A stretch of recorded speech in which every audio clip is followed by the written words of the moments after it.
Hey guys, welcome back to my channel Bloggy Bangali. আশা করি তোমরা সবাই ভালো আছো। আমিও খুবই এক্সাইটেড আজকে। সকালবেলা উঠে আজকে যে প্ল্যানটা করেছি, আজকে যে ব্লগটা তোমাদের সামনে আমি নিয়ে আসবো, তো থাম্বনেল দেখে তোমরা গেস করতেই পারছো যে কোথায় যাচ্ছি। The world famous royal Bengal tiger দেখতে। তো এর আগের ব্লগে আমি যেটা দেখিয়েছিলাম যে মাতলা নদী ক্যানিংয়ে লঞ্চ কীভাবে তৈরি হয়, সেগুলো তো আশা করি তোমাদের খুব ভালো লেগেছে।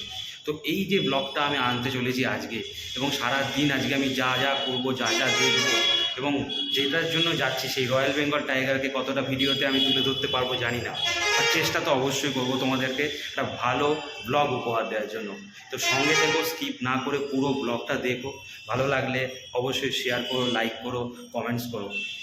চ্যানেলটাকে কিন্তু সাবস্ক্রাইব করতে কোনো মতে ভুলবে না। এরকম ভালো ভালো ভিডিও কিন্তু আমি আরও নিয়ে আসতে চলেছি তোমাদের জন্য। সঙ্গে থেকো, দেখতে থাকো ভিডিওটা।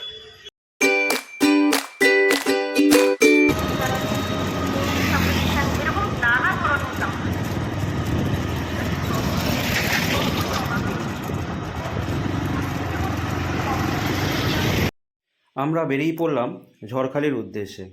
ক্যানিং থেকে 40 কিলোমিটার রাস্তা। তোমরা যারা কলকাতা থেকে বা বাইরে থেকে আসো, তারা কিন্তু ক্যানিং স্টেশনে নেবে বাস বা অন্যান্য পাবলিক ট্রান্সপোর্টগুলো ইউজ করতে পারো। আর নিজেদের যদি বাইক বা গাড়ি থাকে, তাহলে তোমরা এই একই রাস্তা দিয়ে ঝড়খালি পৌঁছে যেতে পারো। রাস্তাটা গ্রামের মধ্যে দিয়ে, খুবই সুন্দর এবং ভালো রাস্তা। পুরো ভিডিওটাতেই তোমরা সেটা দেখতে পাবে। ঝড়খালি নিয়ে অনেকেই ভিডিও বানিয়েছে, কিন্তু আমি আজকে ভিডিওটা পুরোটা তোমাদেরকে ডিটেলসে দেখাতে চাই। কিভাবে ঝড়খালি পৌঁছানো যায়, কি ওখানে দেখার জিনিস আছে, কতক্ষণে রাস্তা, কত কিলোমিটার রাস্তা, টোটালটাই কিন্তু এই ভিডিওতে তোমরা দেখতে পাবে। পুরো ভিডিওটা কিন্তু দেখতে থাকো। আমরা উঠতে চলেছি হোগল ব্রিজে। তোমরা দেখতে পাচ্ছ বোট টানানো আছে। এটাকে বলা হয় হোগল নদী, যেটা মাতলা নদীরই একটা পোর্শন। তো আমরা সেই ব্রিজের উপর এখন পাস করছি। ব্রিজটা বলার এরিয়াটাকে বলা হয় বাসন্তী। এখানে দেখতেই পাচ্ছ নদীতে এখন প্রচুর জল। ব্রিজের উপর একটু দাঁড়ানো, তো নিচেই নৌকা দাঁড়িয়ে আছে, নৌকা আছে, লঞ্চ আছে। তো এই দিকটা চলে গেছে হচ্ছে ক্যানিংয়ের দিকে, ঠিক আছে। আর যদি সুন্দরবন যেতে হয় তাহলে সেটা কিন্তু এই দিকে। ওই দূরে যে ঘাটটা দেখছেন, ওটা কিন্তু সোনাখালি ঘাট। তো যারা সুন্দরবনে যাওয়ার জন্য আসে ট্রেনে করে বা পাবলিক ট্রান্সপোর্টে করে, তারা এই সোনাখালিতে এসে তাদের প্রাইভেট গাড়ি হোক বা কমার্শিয়াল হোক, সেই গাড়িগুলোকে হোল্ড করে এখানে রেখে এখান থেকে কিন্তু লঞ্চে ওঠে।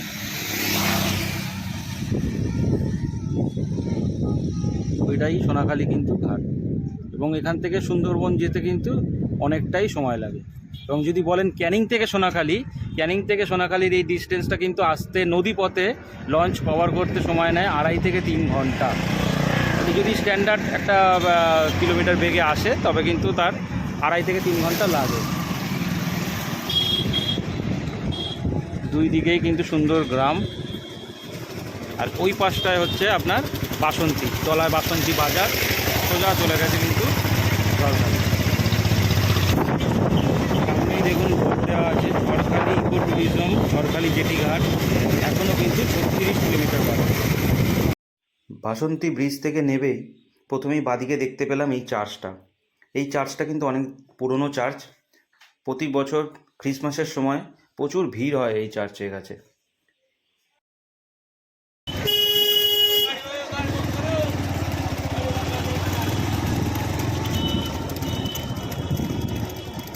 বদখালি, মাজিদবাটি, চাঁদখালি, এগুলো সবই সোজা। আর ডান দিকে চলে গেছে হচ্ছে ঝড়খালি।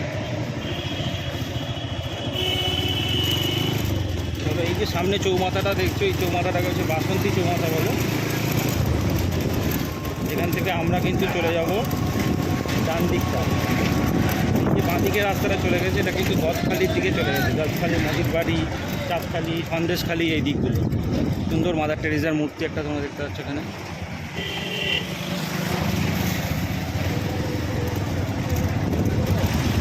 এই আমরা চৌমাথা থেকে ঝড়খালি রাস্তায় ঢুকলাম।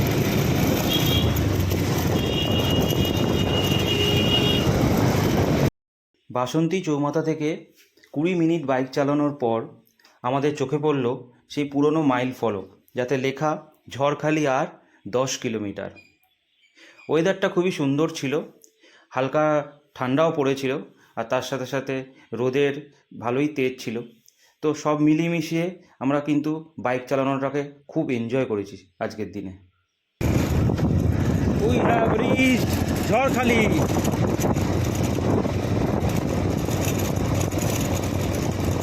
দুদিকেই দেখছো বাবলা গাছের জঙ্গল।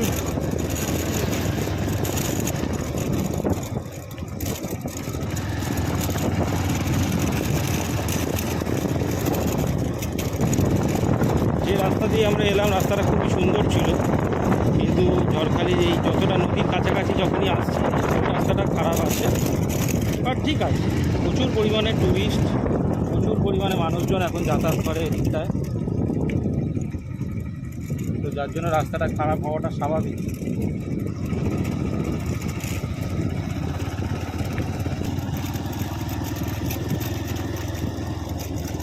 অবশেষে পৌঁছে গেলাম Sundarban wild animal park Jharkhali.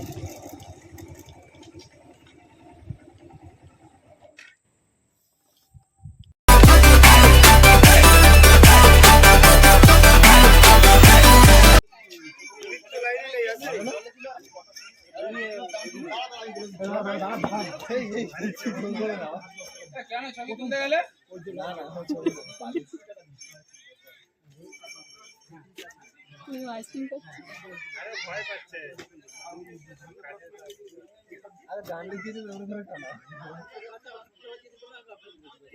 দুটো নিলাম।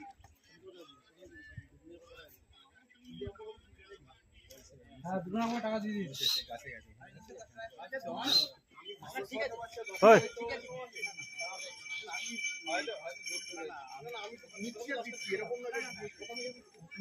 মার্কেট বসেছে। ঝড়খালি পৌঁছেই আমরা চলে গেলাম নদীর দিকটায়। যেতে যেতে দেখলাম রাস্তার দুধারে প্রচুর দোকান, যেখানে আপনি মুখরোচক কিছু সুস্বাদু খাবার পাবেন, যেটা টিফিন করার জন্য একদম উপযুক্ত, এবং বিভিন্ন ধরনের খেলনার দোকান, যাতে সানগ্লাস, ব্যাগ, বিভিন্ন মুখোশ এবং হাতে বানানো অনেক কিছু জিনিসের দোকান কিন্তু এখানে আছে। তার সাথে সাথে যেটা আপনাদেরকে থাম্বনেলে দেখালাম, যে মধু, জঙ্গলের অরিজিনাল মধু, সেটাও কিন্তু এখানে দোকানগুলোতে পাওয়া যাচ্ছে। আসুন দেখে নিই।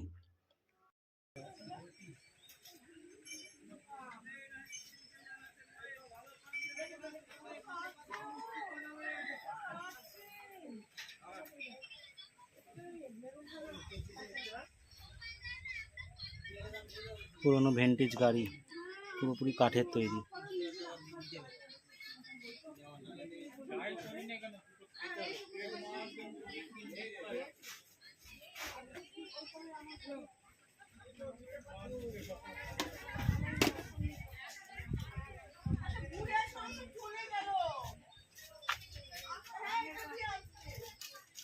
এগুলো কিন্তু সব জঙ্গলের ফ্রেশ মধু।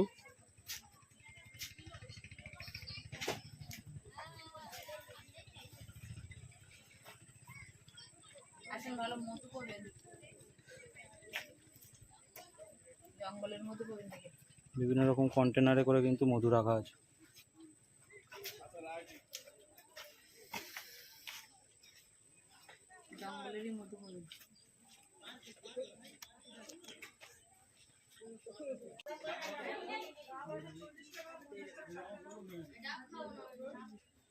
পুরো শামুকের কাজের জিনিস কিন্তু।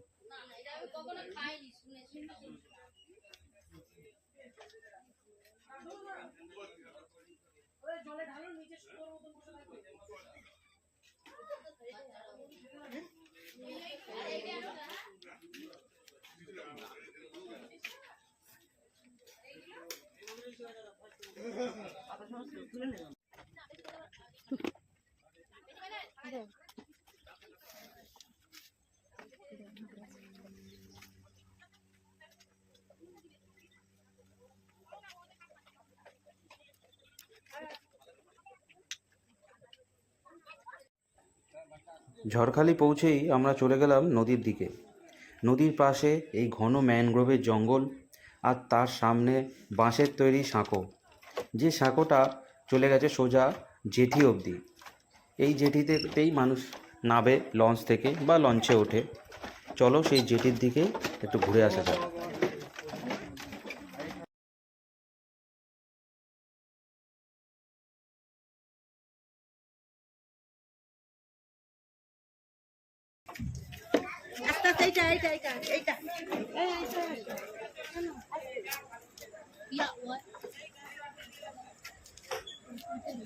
দেখতেই পাচ্ছ লঞ্চগুলো সব ঝড়খালি ঘাটে এরকমভাবে কিন্তু অ্যাঙ্কার করে, একটার সাথে একটা গায়ে গায়ে লাগিয়ে,